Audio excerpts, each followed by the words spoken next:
Hello everyone, it is me, Nora, from high school. I thought we could do a little paint with me video today because I did not use my microphone when recording this audio, and it's also all chopped up, so there's no lovely painting noises, and so I thought I'd just add some music and have a little chat instead.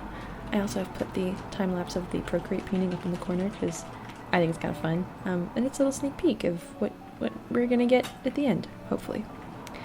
So instead of just kind of rambling on and on about what is happening in the video, which you can clearly see for yourself, I wanted to talk today a little bit about finding your niche in your media, in art.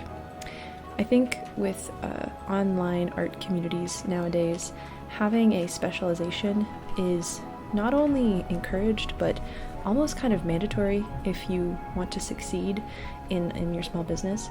I don't think you absolutely have to have it. I know lots of artists who have a few different areas that they work in, but for the most part, I can see that having a media niche and a specialization is super encouraged, not only just by customers, but by the algorithm and by the social platforms that we are kind of forced to use as artists to show people our work and to get our stuff out there and sell it. I know that a lot of other artists in at least my sphere online have also felt this kind of pressure to specialize and to have the thing that you're known for. This happened a lot when I was a kid, actually, and I've always been creative, but I've never had the one thing that I do and that I only do. And I remember as a child feeling really envious of other other creative kids who had their thing. You know, like she draws people and this person paints watercolor, and it was like they were known for that.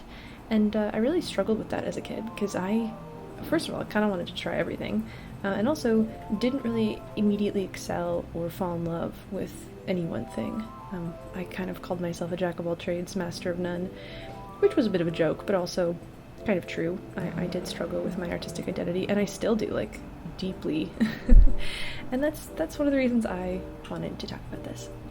So I'm pretty new to the small business world and the art community in general. I really only started it maybe a year and a half ago-ish.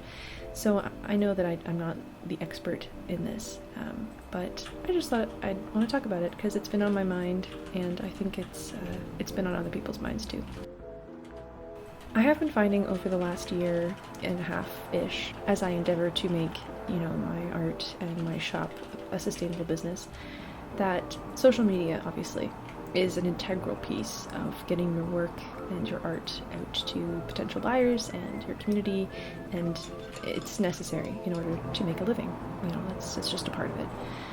Unfortunately, it's become such a big part of the success of a shop.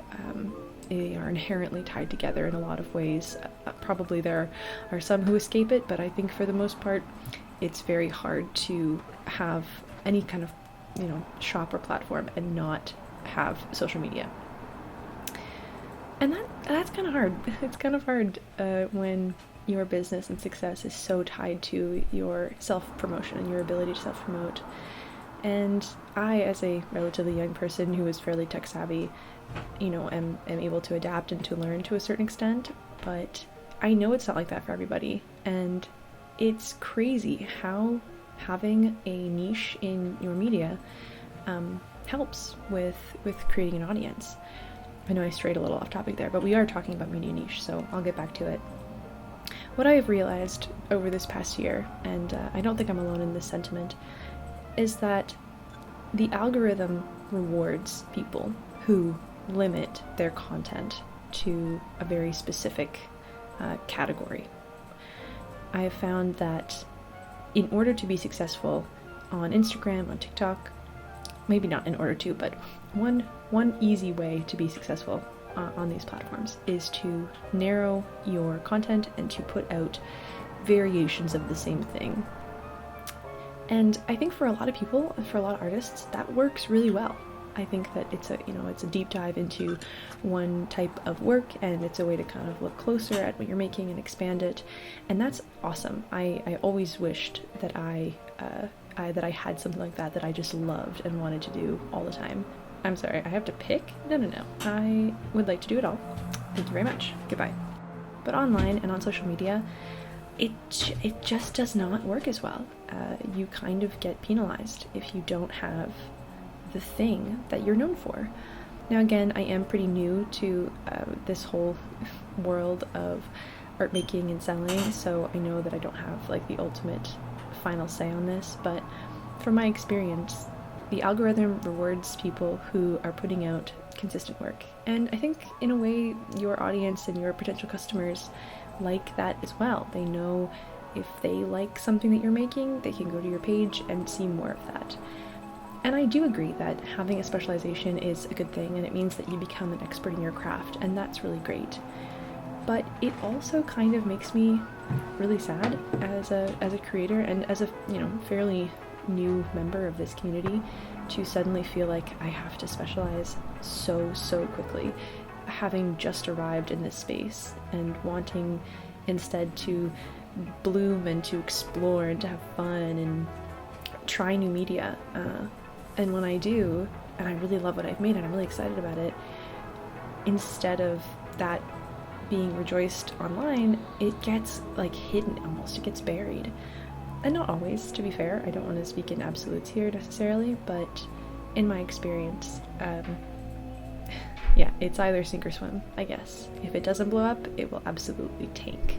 And for me, I've had much more tanking than I have had blowing up. So this past year, I've been really trying to allow myself to explore, especially because it's my first year, and you know, I know that probably no matter what I do, I'm not going to be making millions off of my art. So I wanted to give myself allotted time to really have fun and really play around with the media I'm using and the work that I'm making, and explore and see where I fit in and where my niche fits in. And whether fortunately or unfortunately, I have found about 9 different communities that I would like to be a part of, and 9 different niches that I really enjoy. And I do think that my reach and my audience has probably been affected by that. And, you know, to be honest, it also is tiring. But I wish that there was a way to explore within my own art and also maintain my audience and my growth. And I don't understand why the algorithm seems to punish people for going outside of their norms. And it seems like something that should be celebrated and encouraged to me. But I so often see artists apologizing for showing in-progress work or unfinished work or work that doesn't look like everything else they've ever posted, which is just ridiculous to me. I follow the artists I follow because I love what they make and I love the things that only they can think of. And I don't want their brains to be limited, constantly worrying about engagement or content. Your art is so much more than just content, and I wish that distinction was a little bit more apparent sometimes. Anyway, that's okay. Bless you, Richard. That is what's been on my mind these past few weeks, and sorry I missed showing all of the gold detailing, unfortunately. But here is the final painting. It's called To Kingdom Green. It's for an art challenge that I'm doing on Instagram, and I'm having a lot of fun doing these book prompts again. I really miss them. So now you get to see my super fast little time lapse, and I'll bid you all adieu. I hope you make things you love, and have a great day, life. Okay, goodbye.